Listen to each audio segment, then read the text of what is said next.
Bună seara, Cluj. Hello. Thank you first, Vlad and Ioana and Camelia for inviting me here and for putting together this very, very nice event. And I also, before I move on to my talk, I'd like your help for a minute. I'm actually dedicating my talk to two people who I owe a lot in my life. As you can imagine, I stand here because of people in the past, mentors, that believed in me and encouraged me and saw the value in me when I needed it most. And so my professor, Konstantin Cosma, from University Babeș-Bolyai, where I graduated with my bachelor degrees in physics. He unfortunately passed away in April, and I'm really grateful to him and his wife, Doamna Felicia Cosma. I hope she's here, thank you. And my father, who passed away 6 months ago, and again, who's been a tremendous resource for me in my life. So, back to innovation, Silicon Valley. I don't know if anybody else showed the map of Silicon Valley, but you can see the number of companies and the density of it. And here we are, NASA Ames Research Center. That's where I'm coming from. And I work there in an organization called the Space Portal, Portalul Spațial. And here are a couple of the startups and the partners in the private arm of space exploration that we usually work with on a custom basis. Virgin Galactic, Made in Space. They put a 3D printer on the International Space Station. NanoRacks, they're commercial providers for opportunities, both in the satellites as well as in the microgravity research, and I'll explain what that is. Spire actually is a spin-off from NASA Ames Research Center from one of the student programs we had 2 years ago. They're now in Series C of fundraising. They're doing amazingly well.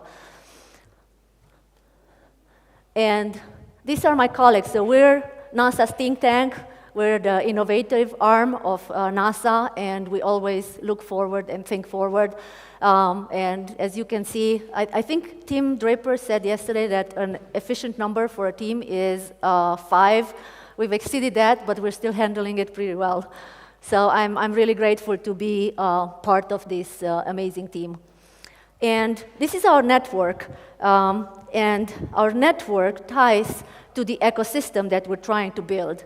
And the ecosystem, as any part of an economical ecosystem, has at least three components: supply, capital, and demand. And we, as the government, we sit in the middle of it, and we operate on a daily basis at the intersection of these three components. And we have a couple of we have partners all over the triangle, the ecosystem.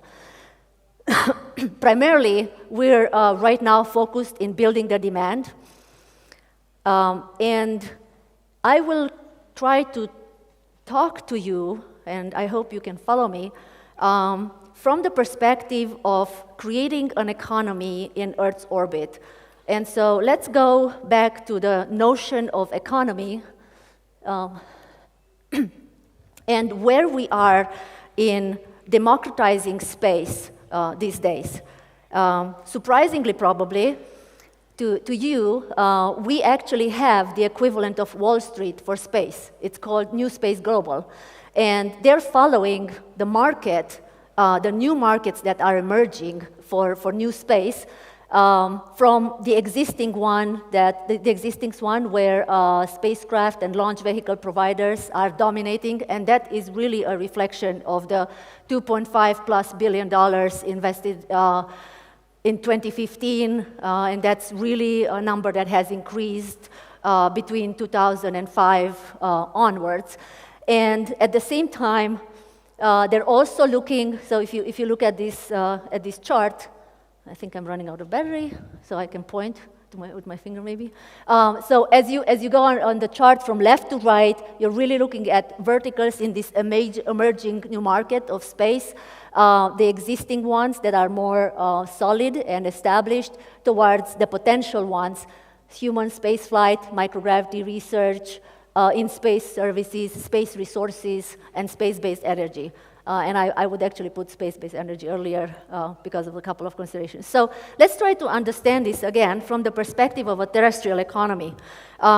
What is the definition of an economy? It's very simple. You have resources, and then you put it through a process, and then you create a GDP or you create value at the other end. That's in a very simple connection.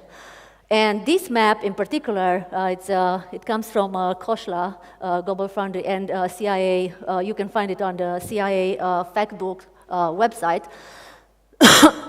Sorry.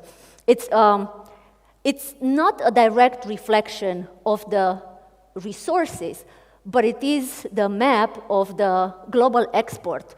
And you can really see which countries export what exactly. So you have Russia, for example, with a lot of petroleum and petroleum products and oil, US with capital goods.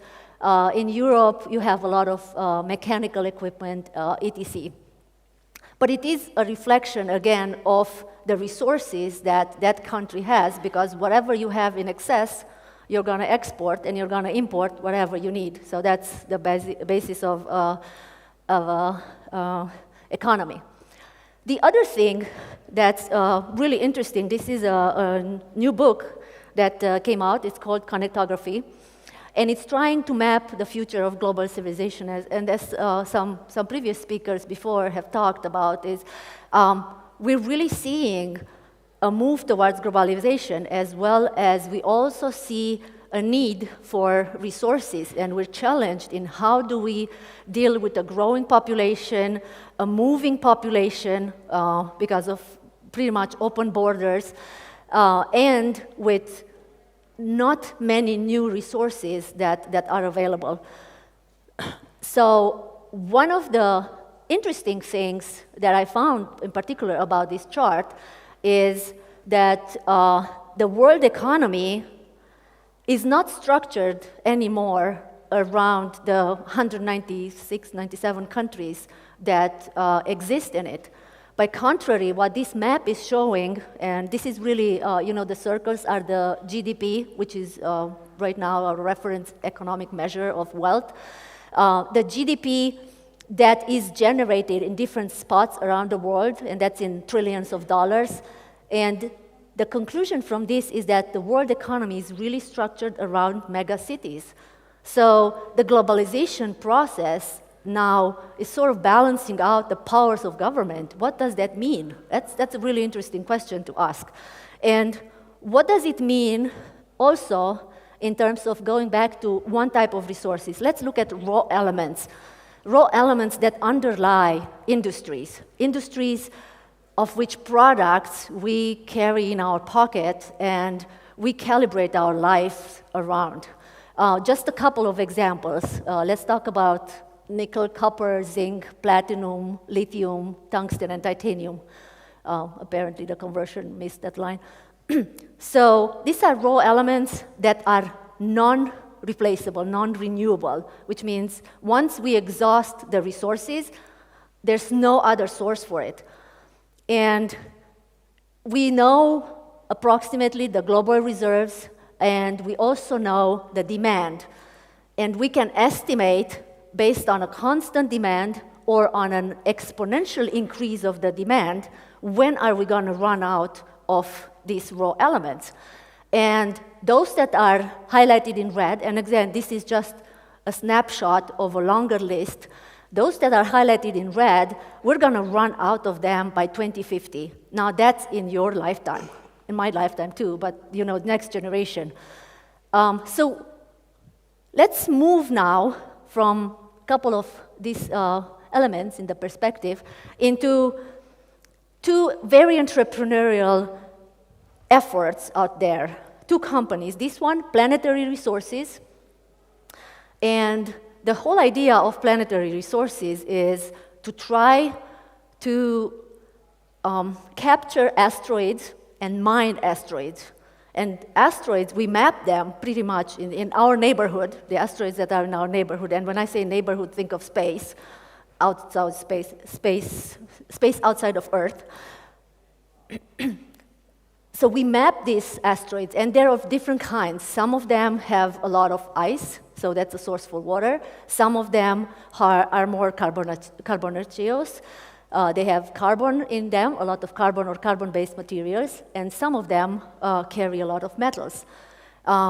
These companies are really actively working in trying to line up the technologies and get a good example out there in terms of supplying resources for raw elements.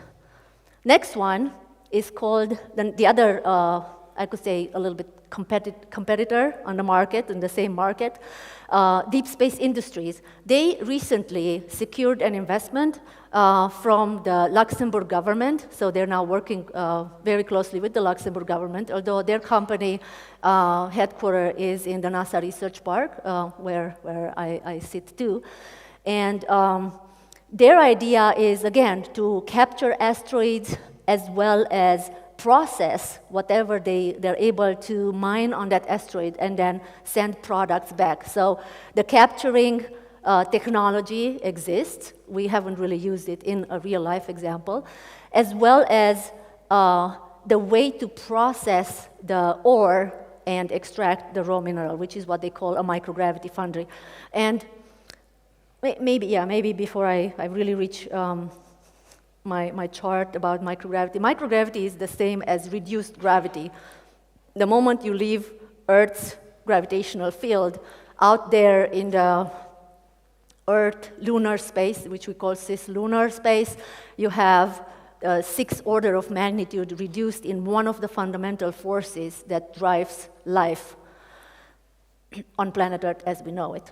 So everything that needs to be processed or executed or run in a reduced gravity environment needs to be redesigned from scratch, basically, in order to work. And we do a lot of testing of these technologies to a lot of different NASA programs, such as Flight Opportunities, game-changing technologies, NASA Innovation, Challenges, etc. So these technologies then become available to be transferred to technology transfer to some of these companies, and then the companies then are going to commercialize them.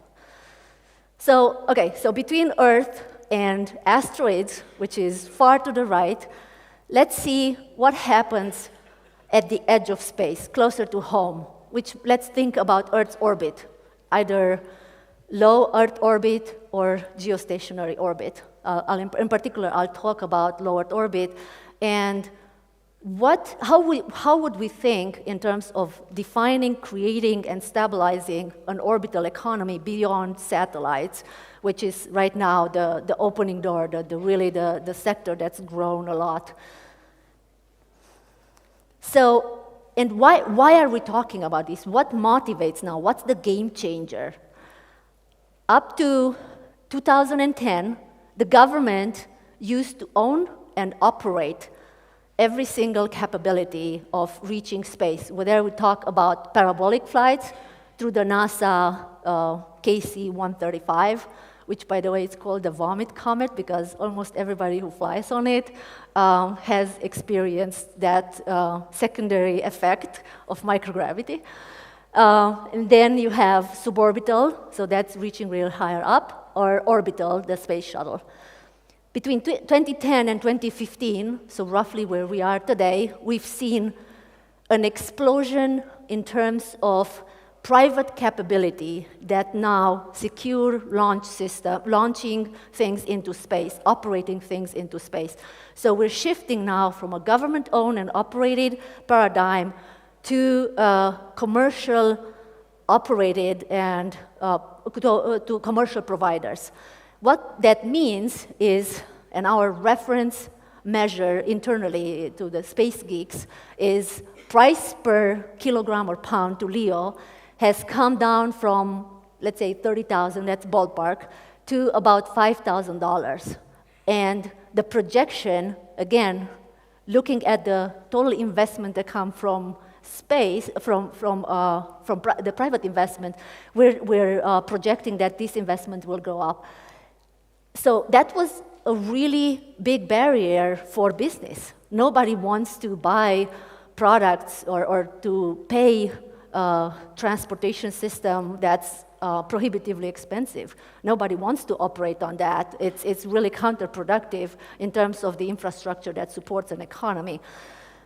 Not only that, but the frequency of flights, or how fast or how often you can access any of these three regimes, was also maybe once or twice a year, and now we see 3 to 6 times a year, and it's really accelerating, moving to monthly flights. So here's the infrastructure. It is important, and we see this in Romania. I mean, after so many years, we still don't have highways crossing this country, and I think that is detrimental to the economic growth of Romania, my outside perspective. So probably we're going to have a better infrastructure to go into low Earth orbit than Romania is going to have to support its economy for the next decade. And that's unfortunate, and I don't think, I don't think the prices are comparable. Anyhow, so right now, what we have in space on low Earth orbit is the International Space Station. And it's been inhabited permanently since 2011. What I'm showing here is the current capabilities. I'm talking about the Dragon capsule, SpaceX, Elon Musk company, as well as Cygnus. The Dragon capsule has the ability to return to Earth. Cygnus is normally taking cargo, so these are both cargo carriers to the International Space Station. They're taking cargo to the International Space Station. Cygnus normally is loaded with garbage, and then it burns upon re-entry. So that's the way they are able to remove trash from the International Space Station. What we're looking at beyond this is the growth, again, of the suborbital regime, and there's several companies that are working in providing capabilities there, starting with Blue Origin, Jeff Bezos' Blue Origin. And you also have a lot of these companies working in providing crewed transportation, which means taking humans to the International Space Station. Right now, the only capability is owned by the Russians, and it's the Soyuz capsule. Beyond that, we're really looking into working into creating successful examples for free flyers, automated, teleoperated facilities, as well as orbital manufacturing, space manufacturing. And many of these also rely on the ability of creating sample returns. We do have these technologies, and we're working in trying to close the business case for it. So let's go back, recap, orbital economy, okay? We said before that an economy takes resources and turns them into products or goods to spur an economy. So from the perspective of globalization, so we do have, sorry, I'm going to start from bottom up. We have space resources. I can think of a few, like the vacuum of space. There's free-floating atomic oxygen. It's been actually used for molecular beam epitaxy. Cold of space, solar power, direct access to solar power. It's basically infinite solar power. These are a couple of really cool resources that we have in space, and we can turn them into real goods for an economy. What we also need, again, from the perspective of globalization, the question comes up of who do we want to be as humanity when we go to space? Right now, the outer space law says that whatever is launched into space belongs to the country from which the launch has happened. So if US launches a satellite, that satellite is owned by the US. If Russia launches a satellite, that satellite is owned by Russia. And so it makes, for example, cleaning orbital debris or recycling orbital debris very difficult, which again, it becomes a real problem right now. So do we want to create like a global entity? Do we want to work with the United Nations? Who's going to take charge of this? These are really actual questions that we're asking, and we're working with a couple of organizations to at least initiate a dialogue. We're talking about creating an Internet of Space, meaning beyond what's beyond the cloud, what's beyond the Internet of Things, and again, a global connectivity mapped onto Earth. What does that entail? And again, I think Vlad invited me here to try to help you explore opportunities for this amazing entrepreneurial community here in Cluj in terms of what you can do and how you can participate or contribute to these challenges and opportunities. We also need laws and regulation. Imagine that in the next 10 years, we would allow companies to incorporate in low Earth orbit. Why incorporate on Earth? Let's incorporate in space, and let's operate companies in space. We need to encourage that. We need to create, again, the legal and regulatory mechanism to allow that. And once we have this activity in low Earth orbit, like any economy, we're going to need a currency. So one of the activities that I'm actually exploring right now is with the electric chain. And the electric chain is actually, in my opinion, a better version of Bitcoin. So it's still an electronic currency. It's a blockchain type of currency. But what it does is it has a real resource at the other end, which means it's solar power. So this electric chain connected many solar powers around the globe, and they're using blockchain technology and mining to create solar coins. So I think that would be a great example once we put solar power, space solar power, up in orbit to then create the basis for solar currency. In fact, I met the other day someone from England who created the first orbital bank. They want to be the first bank that operates in orbit.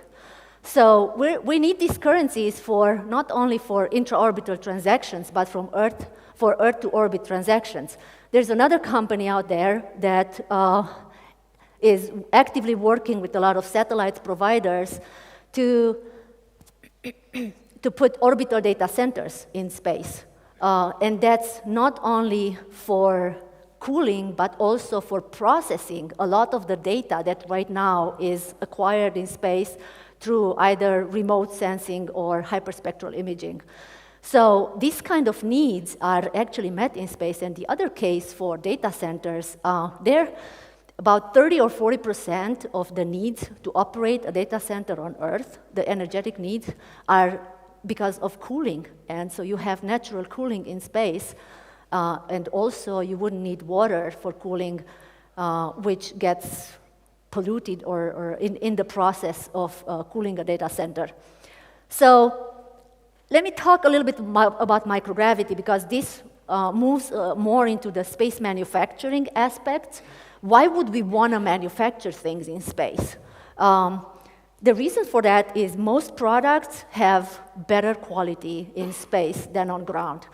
A lot of materials, when we make them on Earth, they're a mix of elements.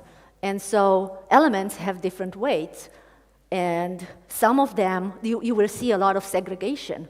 In space, you're able to keep a uniform distribution of these elements, and so the materials that you're able to build from them have much better uniform properties, and they have reduced effects. A lot of the poor performance of the materials that we operate on Earth directly tie to the existence of defects at atomic scale in these materials. Gravity impacts, actually, so you also have no wall contact, because you have droplets as well as spherical forms in space. And so that's, again, exploited for many different purposes. That's more on the material side. On the life science side, there's crystal growth in space, and usually there's about 20% chance that the crystals that you grow in space have higher resolution than on Earth, which means you can characterize them better, and you can apply them to design better drugs and to grow better semiconductor crystals. Bacteria, for example, in space, they sense the lack of convective currents, and because the existence of convective currents on ground acts as a stressor for these bacteria, when it's removed, bacteria grow much faster and they become much more resilient. At cellular level, we also see that a lot of cells, when you look at the genetic profilings of these living cells, they turn on ancient genes that are responsible for adaptation, and you see a very big difference between upregulated and downregulated genes compared on ground and in space. So gravity underlies every single phase diagram, and maybe call me like I'm a scientist. So I think in terms of phase diagrams, whatever is around us has a phase diagram, and we do not normally think as gravity being another axis that's important to these diagrams, and we started to explore this in space. So humanity has a database of information about these phase diagrams on Earth, and now we have a second data point that we started to explore in microgravity. But this will be a huge driver to innovation. How can we return this microgravity value, the value of microgravity to Earth? So it's three ways. New insights. You can identify new end states of systems that otherwise are inaccessible on ground, and by knowing that there's a new state, you understand new physics, you understand new mechanism. You can reprocess things in space. So here's an exotic optical fibers pulled under gravity conditions, and the same the same fiber pulled in microgravity. So you can visually see at this level the transparency, which means you have less defects, which means you have less attenuation properties, which means you could, with one of these fiber, you could have a cable between the US and Europe without repeaters. That would be transforming to the telecommunication industry. And then we could manufacture in space. As I said, we already put a 3D printer in space, and because, again, we're a technology conference here, we have the technologies to actually, we have these things that are called gecko grippers. So you throw them out, they attach to an object, they are able to detumble it and bring it back to you.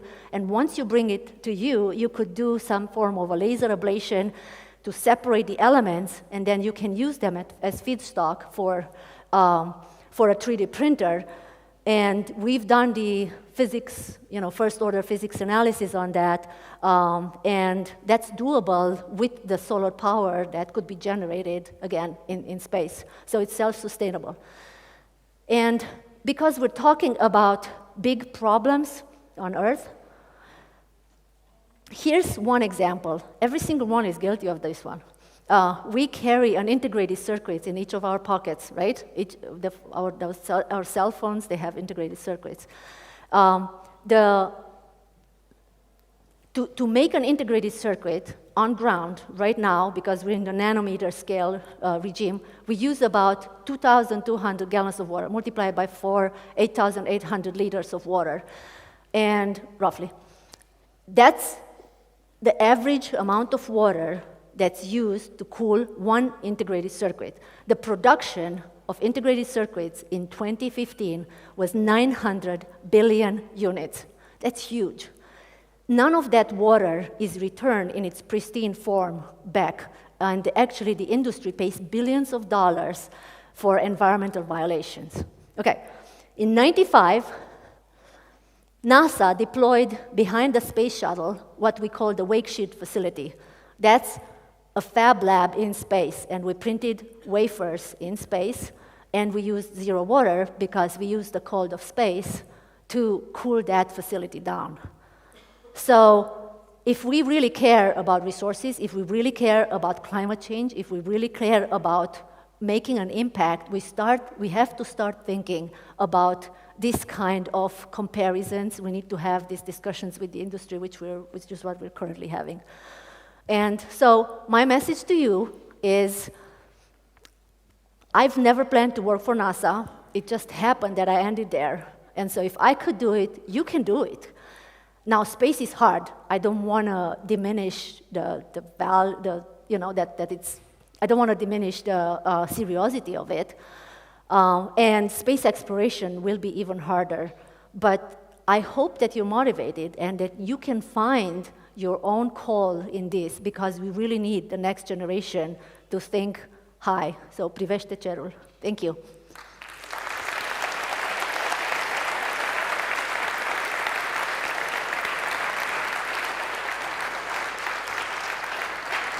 Thank you very much. Thank you, Philip. That was very inspiring. Thank you. Yep. So that was two very, very cool technologies that I hope soon get to life. So Well, we just need to transfer more. So what is your time estimation? Oh, if we have the willpower, the next decade could be transformative. That's fantastic. So there's Yeah. still a good chance. So Yeah. you're still personally planning to go to space as well, I suppose. Yeah, I hope so. I hope Fantastic. someone will offer me a free ride.